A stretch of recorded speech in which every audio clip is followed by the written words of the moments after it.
తూర్పుగోదావరి జిల్లా రాజమండ్రిలో పాదచారులను వాహనదారులను భయపెట్టి మోటారు సైకిళ్ల శబ్దాలపై ట్రాఫిక్ పోలీసులు దృష్టిని సారించారు. మోటారు సైకిళ్లకు కృత్రిమంగా అమర్చిన సైలెన్సర్లే భీకర శబ్దాల కారణమని గుర్తించారు.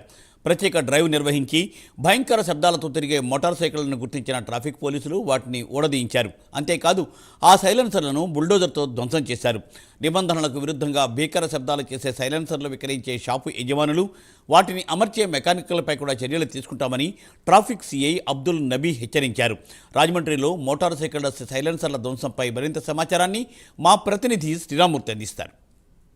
రాజమండ్రి నగరంలో ఏదైతే టూ వీలర్స్ కొంతమంది భారీ సైలెన్సర్లు పెట్టుకుని పెద్ద శబ్దాలతోటి రోడ్ల మీద అలర్ట్ చేస్తూ జనాన్ని భయాందోళనకు గురి చేస్తున్న పరిస్థితి ఉంది.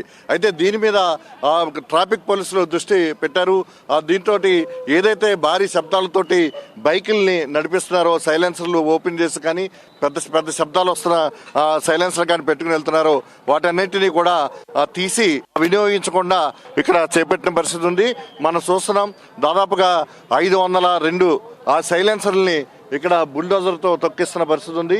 అయితే చాలామంది ఈ మధ్యలో యువకులు బైకులు రకరకాల బైకులతో వస్తుంటే స్పోర్ట్స్ బైక్ కావచ్చు, లేకపోతే ఇతర వేరే బుల్లెట్లు ఇలా కావచ్చు, ఈ బైకులకి భారీ శబ్దం వచ్చే సైలెన్సర్లని ఏర్పాటు చేసుకుని జన సమూహాల మధ్య అలాగే ప్రధాన మార్గాల్లోని ప్రజల్ని భయాందోళన కలిగించే విధంగా భారీ శబ్దంతో వెళ్ళటం చాలా న్యూసెన్స్గా మారింది. ఈ నేపథ్యంలో పోలీసులు వీరి మీద ప్రత్యేక దృష్టి సారించి మొత్తం ఈ సైలెన్సర్ని వీటితోటి అంటే బుల్డోజర్ తోటి తొక్కించి మొత్తం ఇక్కడ నాశనం చేస్తున్న ఉంది. సైలెన్సర్ని ఏదైతే రీమోడల్ చేసి కూడా కొంతమంది మెకానిక్లు అమర్చిన పరిస్థితి కూడా ఉంది. వారికి కూడా వార్నింగ్ ఇస్తున్న పరిస్థితి ఉంది. ఈ నేపథ్యంలో మనం ఇక్కడ చూస్తున్నాం దాదాపుగా మొత్తం అన్నింటినీ కూడా మళ్ళీ రీయూజ్ చేయకుండా ధ్వంసం చేస్తున్న పరిస్థితి. చెప్పండి సిఐ గారు, నబీ గారు, అసలు ఈ రాజమండ్రిలో ఇలాంటి సైలెన్సర్లు వల్ల చాలా డిస్టర్బెన్స్ కలుగుతుంది, న్యూసెన్స్ కలుగుతుంది. ట్రాఫిక్ పరంగా మీరు ఎలాంటి తీసుకున్నారు? మా రాజమండ్రి జిల్లా ఎస్పీ గారి ఆదేశాల ప్రకారం ఆదేశాలపై మొత్తం ఎక్కడైతే సైలెన్సర్లు ఏదో నాయిస్ పొల్యూషన్ కలిగేస్తున్నాయో అన్నింటినీ కూడా రిమూవ్ చేసి ఈరోజు ఇవన్నీ మళ్ళీ తిరిగి వాళ్ళు ఉపయోగించకుండా వాటిని ధ్వంసం చేయడం జరుగుతుంది.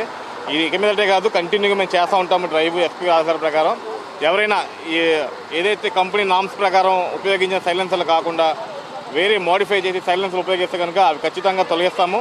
అంతేకాక ఒక జరిమానా కూడా విధించడం జరుగుతుంది. అదేవిధంగా ఎవరైతే ఈ సైలెన్సర్లు అమ్ముతున్నారో షాప్స్ వాళ్ళకు కూడా మేము నోటీసులు ఇచ్చాము ఇవి అమ్మకూడదని చెప్పి. ఇక మీదటి డ్రైవ్ కూడా ప్రతిరోజు కూడా కొనసాగిస్తామని చెప్పి మీకు తెలియజేసుకుంటాం. అంటే న్యూ ఇయర్ కూడా చాలా మంది యువకులు ఈ విధంగా సైలెన్సర్లు పెట్టుకుని అడాప్ట్ చేయాలని చూస్తున్నారు. వాళ్ళకి ఎలాంటి మీరు వార్నింగ్? ఎస్పీ రాజశేఖర్ న్యూ ఇయర్లో అన్ని చోట్ల మేము పికెట్లు వేయడం జరిగింది. ఎవరైనా సైలెన్సర్లో విప్పేసి కానీ లేదా మోడిఫై సైలెన్సర్ కానీ చేసినట్టయితే ఖచ్చితంగా మోటార్ వెహికల్ యాక్ట్ ప్రకారం వాళ్ళు మోటార్ సైకిల్ని సీజ్ చేయడం జరుగుతుంది. ఖచ్చితంగా ఏ అయితే టైం ప్రకారం కేటాయించారో ఆ టైం ప్రకారం జరుపుకోవాలి తప్ప డ్రంక్ అండ్ డ్రైవ్ చేసి కానీ సైలెన్సర్లు ఇప్పి వాహనాలు డ్రైవ్ చేసినా కూడా ఖచ్చితంగా చట్టం ప్రకారం మీద చర్యలు తీసుకుంటాం తెలియజేస్తాం. ఇది ఇక్కడ ఏదైతే ఈ సైలెన్సర్లు ఉన్నాయో వీటిని రీమోడల్ చేసి పెద్ద శబ్దం వచ్చేలాగా ఏర్పాటు చేస్తున్న మెకానిక్ల మీద కూడా చర్యలు తీసుకుంటారు. అలాగే వీటిని అమ్మే దుకాణాల మీద కూడా, మొబైల్ దుకాణాల మీద కూడా చర్యలు తీసుకుంటామని చెప్తున్నారు. ప్రస్తుతం అన్ని చోట్ల కూడా ఈ సౌండ్ పొల్యూషన్ క్రియేట్ చేసే వెహికల్స్ మీద నిఘా పెట్టడం, ఎవరినైనా సరే అదుపులో తీసుకుని వారి వాహనాల నుంచి ఈ శబ్దం వెలువడే, కాలుష్యం వెలువడే ఈ సైలెన్సర్ని తొలగిస్తాం. అలాగే ఎవరైనా రేపు 31వ తేదీన పరిమితికి మించి చేసినా అంటే 1 గంటల లోపల కనుక తిరిగి ఎవరైనా బళ్ళు మీద తిరిగినా ఏదైనా అసాంఘిక కార్యక్రమాలకు పాల్పడినా కఠినమైన చర్యలు తీసుకుంటామని చెప్పేసి ఇక్కడ ట్రాఫిక్ పోలీసులు హెచ్చరిస్తున్న పరిస్థితుంది. కెమెరామెన్ రామకృష్ణతో శ్రీరామూర్తి, ప్రైమ్ న్యూస్, రాజమండ్రి నుంచి.